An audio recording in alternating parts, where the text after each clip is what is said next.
కనురెప్పపాటు చాలు అనర్థం జరగటానికి. గాల్లో ఉన్న వందల ప్రాణాలకు ఒక రకంగా రక్షణగా నిలిచేది ఎయిర్ ట్రాఫిక్ కంట్రోల్ వ్యవస్థే. అనునిత్యం విమాన సిబ్బందితో మాట్లాడుతూ దిశానిర్దేశం చేసే ఏటీసీ వ్యవస్థలో కీలక బాధ్యతలు నిర్వర్తిస్తున్నారు నారీమణులు. అత్యంత చురుగ్గా వ్యవహరిస్తూ క్లిష్టమైన తూర్పు నౌకాదళంలో సత్తా చాటుతున్నారు. మహిళా దినోత్సవం సందర్భంగా ఏటీసీలో రాణిస్తున్న అధికారులపై కథనం.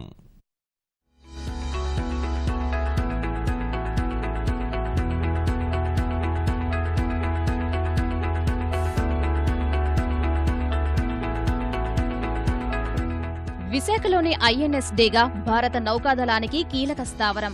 1000 ఎకరాల్లో ఉన్న విమానాశ్రయం ప్రధానంగా నౌకాదళం పరిధిలోనిదే. మరో అవకాశం లేకపోవడం వల్ల పౌర విమానాలను సైతం ఇక్కడి నుంచే నడుపుతున్నారు.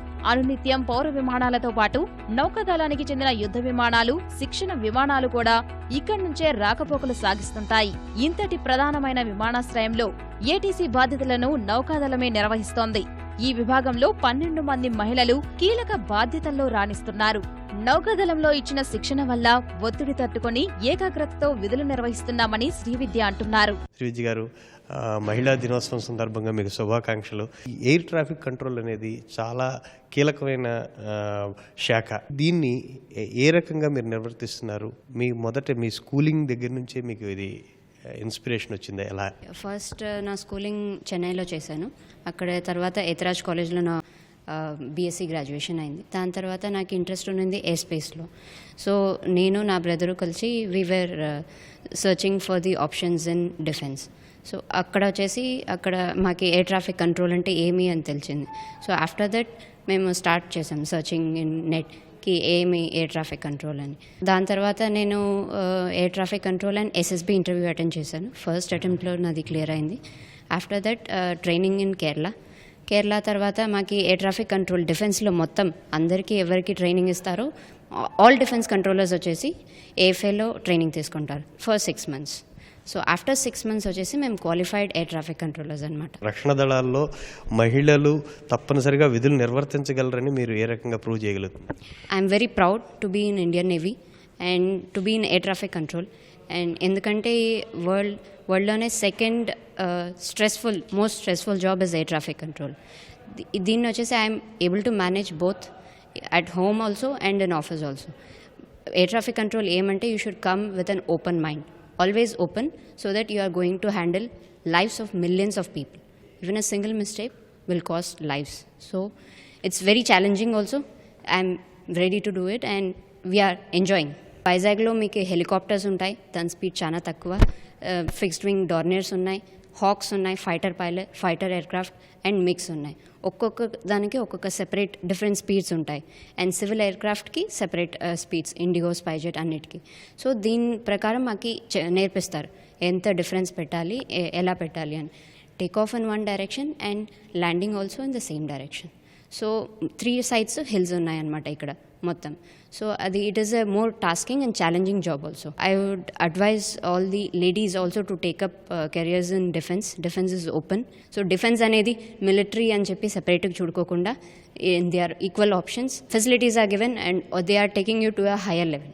విశాఖలోనే పుట్టి పెరిగిన నౌకాదళంలోనే చేరతానని ఎప్పుడూ అనుకోలేదంటున్నారు మరో అధికారిని ఇనా బేగం. విధి నిర్వహణలో ప్రతి క్షణం ఒక సవాలే అంటున్నారామె. ఇంతటి ముఖ్యమైన భాగంలో ఉద్యోగం చేయడం సంతోషంగా ఉందంటున్న ఆమె మరిన్ని విషయాలను ఈటీవీతో పంచుకున్నారు. స్కూలింగ్, కాలేజ్ అంతా నేను వైజాగేనండి. నేను యాక్చువల్లీ బోర్న్ ఇన్ నర్సీపట్నం. మిగతా స్కూలింగ్ అండ్ కాలేజ్ వరకు నేను వైజాగ్లోనే ఉన్నాను. I'm from a Muslim background and being normal family. అసలు డిఫెన్స్ అనే మాకు స్కోపే లేదు, అసలు థాటే లేదు మాకు. అలా వచ్చి I came up to MBA అయిన తర్వాత I was looking for opportunities. Just complete అయింది, నోటిఫికేషన్స్ చూస్తే ఇది ఉంది. నేను మిగతా చాలా వాటికి అప్లై చేశాను. దాంతోపాటు డిఫెన్స్కి కూడా దిస్ ఎస్ఎస్బి పడింది, దానికి అప్లై చేశాను. ఇది చాలా మంచి field and I'm happy being in this field. విధి నిర్వహణలో ఎటువంటి ఇబ్బందులు కానీ ఏమైనా ఎదుర్కొంటున్నారా? నేను జాయిన్ అయ్యి 6 years 2 months అయింది అండి. ఇప్పటివరకు ఏం ప్రాబ్లమ్స్ లేదు. ఇనిషియలీ అందరికీ ఏదైనా ఫీల్డ్ కొత్తగానే ఉంటుంది, but gradually with the help of seniors అలా ఎక్స్పీరియన్స్ వస్తుంది. దాంతో you gain confidence and you do your job normally. Not only for ladies అండి, మెన్కి విమెన్కి ఇద్దరికి ఈక్వలే. స్ట్రెస్ అనేది ఇద్దరికి ఈక్వలే. ద వే యూ హ్యాండిల్, అంతే. ద ప్రెషర్ ఎలా హ్యాండిల్ చేస్తారు. ఇయర్స్ మీరు చేస్తూ ఉంటారు ఆ job, different experience. Every day is a different challenge in ATC. ఈ రోజు వచ్చిన సిచ్యువేషన్ మళ్ళీ నెక్స్ట్ మూమెంట్ ఉండదు. కాన్సన్ట్రేషన్ లాగ్ అయితే ఏదైనా మిస్ అయితే it will cost lives of many thousands of people. ఇంకా అందరికీ అవేర్నెస్ రావాలి. Navy is giving opportunities, so అందరూ యూటిలైజ్ చేసుకోండి. Take this navy defence also as an equal opportunity. Like బయట సివిల్ బ్యాక్గ్రౌండ్కి వెళ్తారు, like software, hardware, call centres అలా చూస్తారు. డిఫెన్స్ని కూడా అలాగే చూడండి, as an opportunity, not as ఏదో డిఫెన్స్ చాలా ఇది మనకి కాదు, లేడీస్కి కాదు, జెంట్స్కి అని అలా కాదు. It is for all. So we have to take up this challenge and prove them that we are not something less than men. రక్షణ దళాల్లో పనిచేయడం మంచి అవకాశంగా భావిస్తున్న ఈ మహిళలు యువతకు ఆదర్శంగా నిలుస్తున్నారు. ఇదే స్ఫూర్తితో భవిష్యత్ తరాలు ఈ రంగంలోకి రావాలని ఆకాంక్షిస్తున్నారు.